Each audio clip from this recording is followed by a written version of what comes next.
This is Cape Town, the mother city, one of the most culturally diverse cities in the world, which is also bidding to be the design capital of the world in 2014. This is the East City District, also known as the Fringe. The Fringe is a roughly defined area that lies east of Adley Street, incorporating parts of District 6 and other areas of interest, such as the Castle, Good Hope Centre and the Grand Parade.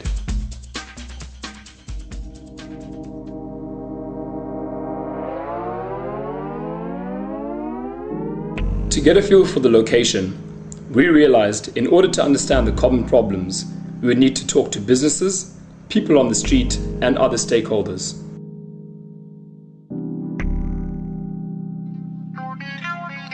My name is Dalan Vico. I'm one of the owners of the Sugar Hut Club here situated in Cape Town. Hi, I'm Shabason and I'm working at Gate 1 in Cape Town. Well, basically we're a graphic design company and we've been around for 14 years. The company itself was started in 1867 by a gentleman named Sir John Woodhead, and it's been in our family for 60 years, and we've been physically in this area and in this building for 60 years. Okay, security company, been in existence for 15 years, more crime, more business for us.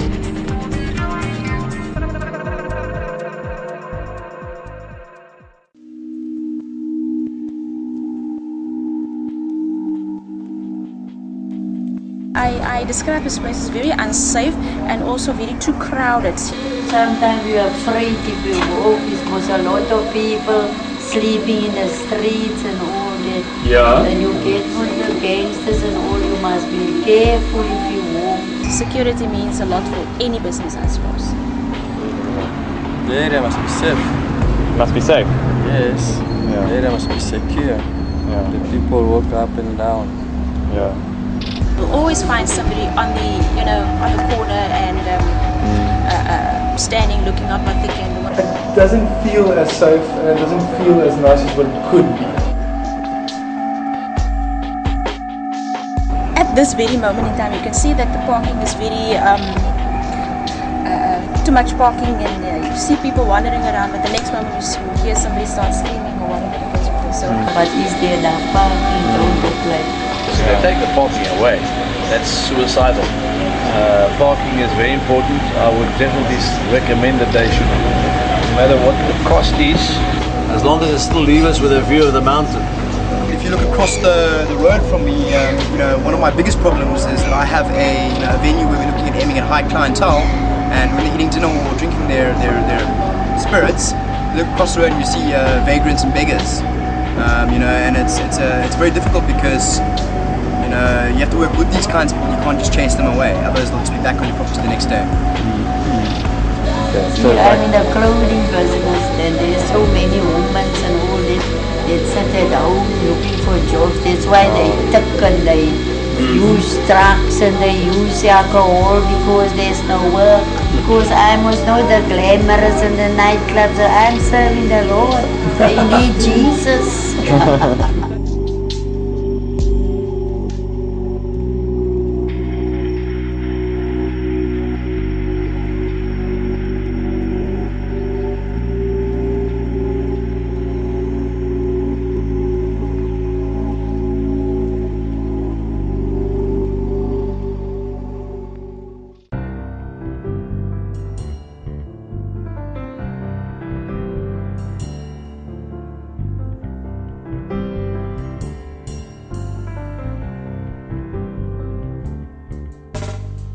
So this area's got major potential.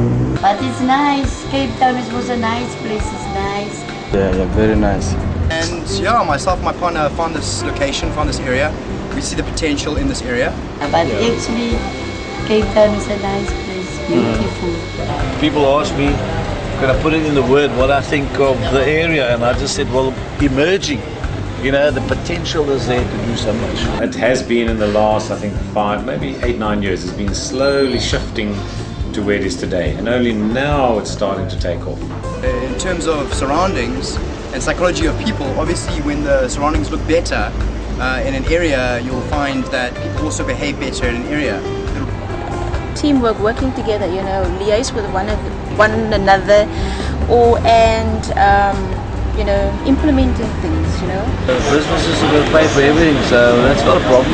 In terms of creativity, yes, it's building in the area, so I think the more that happens in the area, the easier it will be for creatives to communicate. You guys are actually now taking an active role in stimulating and making a creative hub and involving all the younger students and businesses. Guys have just finished Technikon of Varsity to actually go on their own. The town will come to life again. You know, you've got apartments and people living on top. You've got restaurants and cafes and bars at the bottom.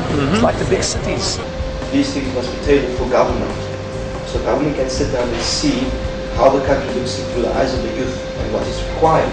The landlords need to kind of get that together and buy in to this philosophy. It also needs more exposure and to get more of the Cape Townians involved in the idea of creating this as the community, as a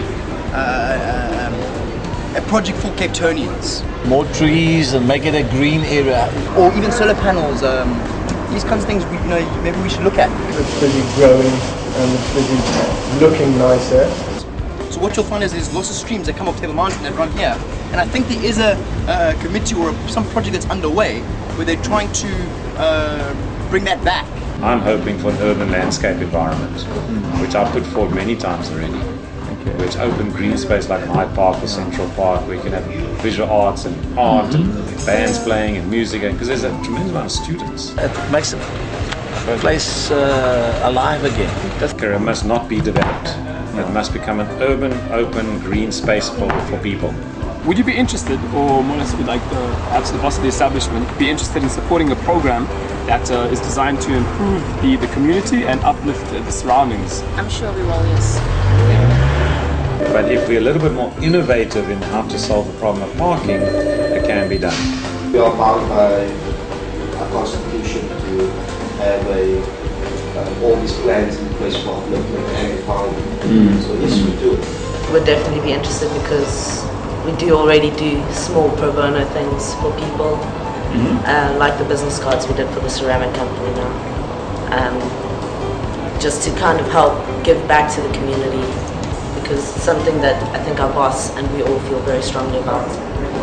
They didn't even have a logo or anything, they didn't have a name for themselves. Wow. So it's basically to get them out there, because they do nice, good things. Yeah.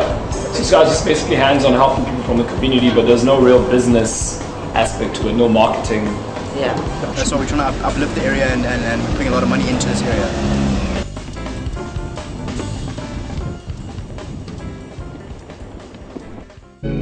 The area has potential, but as a creative hub, it lacks the unity and inspiration needed to stimulate creativity and growth.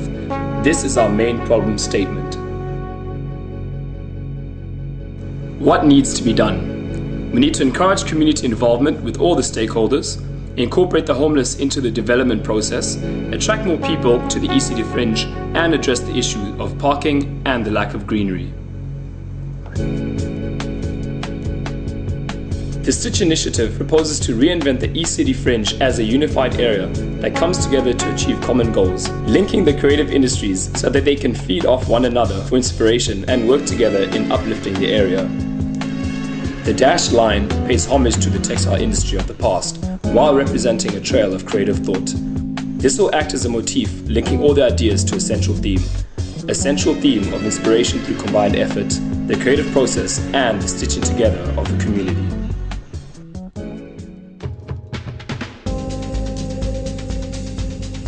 Canvas Park. The park aims to create a natural civic environment for the workers, students, residents, and other ECT visitors. Research results captured from a case study on urban parks in Pakistan, another developing country, has shown that 60% of park visitors felt more relaxed in a natural environment, and 84% agreed that parks gave them the opportunity to relax their minds and think clearly. This is exactly what the ECT Fringe needs. The park will not only be used for community interaction, but also as a place of inspiration, a place where people can come together to socialize, escape, and be inspired by the creative environment. The combination of local design stories, heritage, and natural beauty will support this process. The park benches will not only be used for seating, but as a space for creative expression, where artists can tell stories and showcase their talent. The water feature will incorporate the stitch motif and add a taste of heritage to the park. Concrete tablets emerging from the grass alongside individual ponds will take visitors on a journey through the history behind the heart of the textile industry in Cape Town. The water feature will involve the Reclaim Camissa initiative, which aims to bring the previously wasted underground water back to the surface. Perspex casings will become the houses for exhibitors' work, stories of local designers, designs of the month, and other inspirational stories from the area. They will be scattered around the park as well as arranged at the backdrop for the casual exhibition space. Being an adaptable space, the features of Canvas Park can be moved around and changed in order to make it a versatile venue. Canvas Park, it's your space. Involving the CCID with the funding and management of the park would be ideal, as they have an extensive budget and can accommodate development projects such as this. They could hire security, include the homeless in the maintenance and upkeep of the park, and be in charge of the business community involvement. This collaboration is not only beneficial for the finance of the development, but also creates job opportunities for the homeless, taking them off the streets. This is the East City Parkade, a supporting structure for the inspirational park. Seeing as Harrington Square is currently being used for parking only, a problem would arise if we had to take the available parking space away. Converting the old rundown plot opposite Harrington Square on Canterbury Street into a multi-story parkade would assist in this problem. The top of the parkade will house the infrastructure for the rooftop restaurant. The parkade will make use of solar energy to power the LED lights on the exterior, and the stitch motif will be carried through the signage of the parkade. The benefits of this initiative are ample and are relevant to all stakeholders involved. The Stitch initiative is a uniquely South African solution to the problems of the East City area. While drawing from the area's rich history in textiles, it takes the idea of a creative community and turns it into a viable development. At the same time, it addresses environmental problems through the Camissa Waterways project and through the use of indigenous vegetation in Canvas Park and responsible energy use in the East City Parkade. The Stitch initiative is an all-encompassing project that can breathe life into the East City Fringe and turn it into a groundbreaking creative community.